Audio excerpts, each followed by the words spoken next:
Pan India super star Prabhas గురించి ప్రత్యేక పరిచయం అక్కర్లేదు. ప్రభాస్ కెరీర్లో ఎన్నో బ్లాక్ బస్టర్లు, సూపర్ హిట్స్ సినిమాలు ఉండొచ్చు. అయితే అతని కెరీర్ను మలుపు తిప్పిన సినిమా మాత్రం వర్షం అనే చెప్పుకోవచ్చు. ఎందుకంటే ఈ సినిమాకి ముందు ప్రభాస్ కెరీర్లో సూపర్ హిట్స్ లేవు.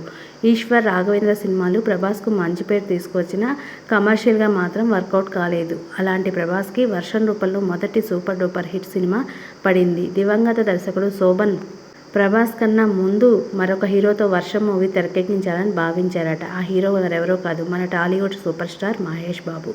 అందుకు తగ్గట్టుగా వర్షం సినిమాను ఆయనకు వినిపించినప్పుడు ఆయన పెద్దగా ఆసక్తి చూపించలేదట. కట్ చేస్తే అదే స్టోరీని ప్రభాస్కు వినిపించారట శోభన్. స్టోరీని విని బాగా ఇంప్రెస్ అయిన మన డార్లింగ్ వెంటనే సినిమాకి గ్రీన్ సిగ్నల్ ఇచ్చేశారు. ప్రభాస్ కెరీర్లో వర్షం రూపంలో మొదటి బ్లాక్ బస్టర్ చేరింది. కాగా వర్షం సినిమాకి 3 నంది పురస్కారాలు రావడం కూడా ప్రభాస్ కెరీర్ని ఒక మైలురాయిగా నిలిపింది.